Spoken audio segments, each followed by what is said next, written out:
Well, in the end, it was a pretty straightforward day, wasn't it? Lewis Hamilton just maximised his Mercedes from the pole. Absolutely superb. Very early in the race, when Max was within about 1.3 seconds, Red Bull got a little bit excited on the radio and said to Max, "Great job, Max, you're staying with Lewis, keep on it." And Max said, "He's driving really slowly." And of course he was. A few laps later, Lewis started to go for it when the fuel load had come down a little bit and pulled away comprehensively, half a second, second a lap. There was a moment though when the tailwind into turn 9, this is quite early in the race, increased. They said to about 25 kilometers an hour, which seemed a lot for a tranquil day in northern Spain. But nonetheless, this is the radio message that came out. And it was at that moment that Lewis just disappeared from, if you looked at the gap between Lewis and Valtteri, that's when he just pulled away. You could see Valtteri backing away in 6th going through turn 9. We didn't actually see Lewis at that moment, but the way he was increasing the gap over Valtteri suggested this was another example of where Lewis, when the variables change, things happen, particularly if you've got a corner like turn 9 within the lap, you're going to see the best from Lewis Hamilton. We were on board with him a few times. We got a feel, I think, for what he does out of 2 or in the middle of 2 into turn 3.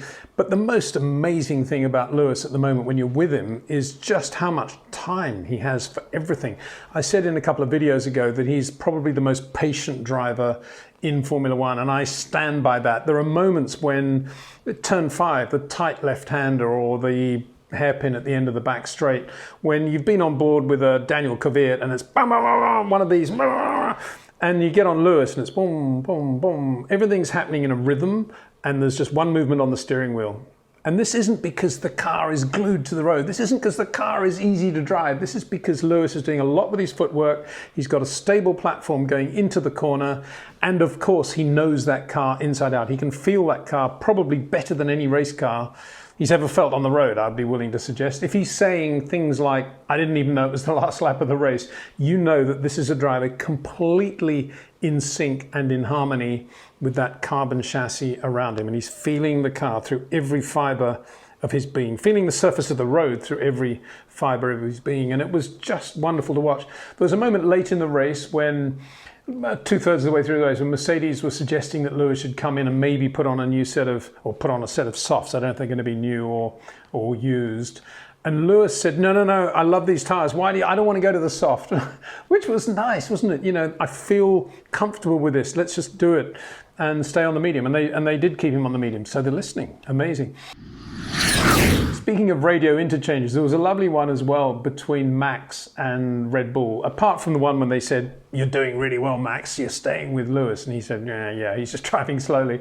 Apart from that, there was another moment when they were trying, obviously, to get Max to extend his first stint on the red tyre for as long as possible, so that because everybody was on basically the same tyres and all the strategies were basically the same amongst the top 10, because of that, they were trying to do something a little bit different, and maybe they can get a little bit more out of the Red Bull than Mercedes could with the extra power they have, etc., with their sets of soft tyres. But it wasn't the case. Actually, it was the opposite. Maybe because Red Bull are running slightly less wing to get a bit of top speed, I don't know. But Max said his rear tyres were starting to go long before it was clear that Mercedes had any problems with rear tyres.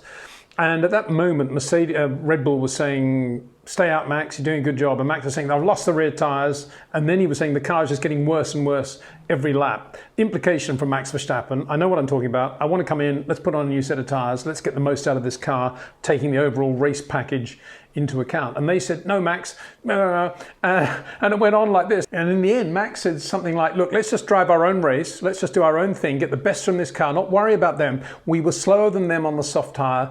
Implication again, let's see what we can do on the medium. Let's get onto the medium as soon as possible. And it was interesting to hear that, wasn't it? Because I think that shows how much confidence Max has now in his own feel for how to race, what to do, strategy, and the interaction he has with the Red Bull engineers. I'm sure when they get back into the debrief now, he's had his P2, I'm sure everything will be sweetness and light and they'll laugh about it. But it was an interesting little moment when we saw another glimpse, I think, of how good Max Verstappen is becoming at a racing driver who can feel what he needs in order to do the job, just like Lewis Hamilton. So Max made a great start. He got ahead of both the racing points, which was the really critical thing. More importantly, he got ahead of Valtteri Bottas, and Bottas made a very slow start from the dirty side. And he got done by Lance Stroll at turn 1, which was not good for a Mercedes driver. Off the line, he was slow. Valtteri then moved to the left. Lance was really quick and lost no time at all into going down the inside and taking that gap, even while they were accelerating, which was kind of a mistake by Valtteri. Of course, he was trying to protect himself on the left, and I guess he never even thought about Lance Stroll doing that. But once they were getting to the braking area and Lance was there, Valtteri had no option whatsoever but to try and stay with him and see if he could just hold his position as they go into the second part of the chicane into turn 2.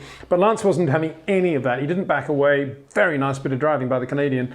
And Valtteri just had to back away, and there was a bit of a concertina effect behind him, and Lance was there. So that was Valtteri's race gone in terms of anything he could potentially take to Lewis Hamilton. And really, it was his race gone in terms of Max Verstappen. So he finished third. They brought him in for tyres right at the end, and he set fastest lap on those tyres, duly set fastest lap, which was something, I guess. But again, two Mercedes cars split by Max Verstappen, fabulous drive by Lewis, fabulous drive by Max, and a fairly average drive really by Valtteri Bottas.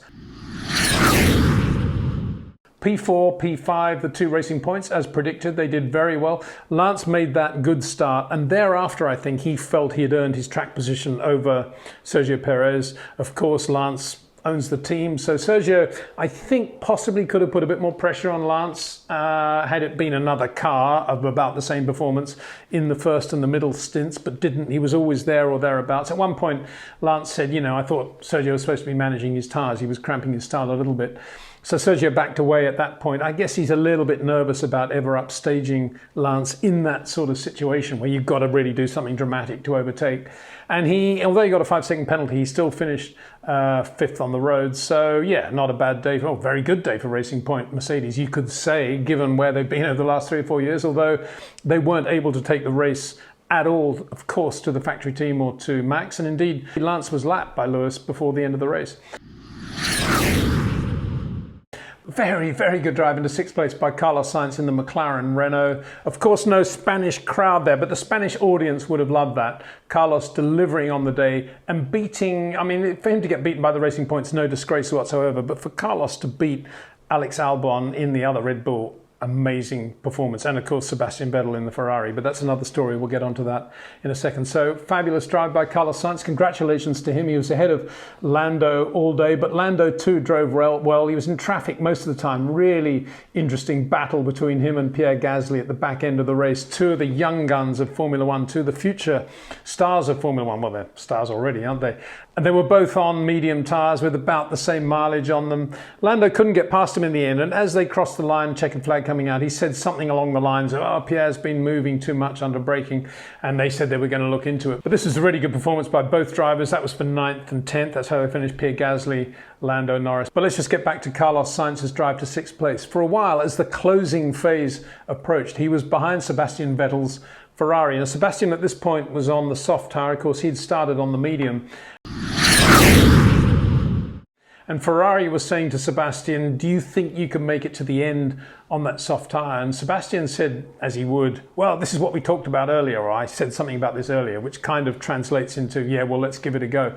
Nothing to lose. And he did a very good job. He couldn't hold off Carlos Sainz, but he did finish 7th. And that was a good performance from Sebastian, given everything that's happened in recent Grand Prix. For Ferrari, though, it was a disappointing day. Charles Leclerc was ahead of Sebastian in the early stages of the race and was driving his heart out in the car, trying everything. There was a moment when he's having a massive battle with Lando Norris, couldn't get past, all over him in many ways, but ultimately Charles didn't finish. The engine suddenly seized in the middle of the last chicane, spun him around, he got back to the pits, and then they retired the car after one more slow lap. So a disappointing race for Charles Leclerc. The interesting thing I thought was when Charles took off his helmet and his mask, how hot and sweaty he was. You don't often see Charles Leclerc like that, and that was an example of A, how hard he'd been working, and B, how hot and tough the conditions were in Spain. We're talking 30 degrees centigrade ambient, we're talking 50 degrees track temperature, which is really, really hot. So I suppose from another aside, you could say the Formula One cars look pretty good. Reliability on a day of this heat, this intense heat,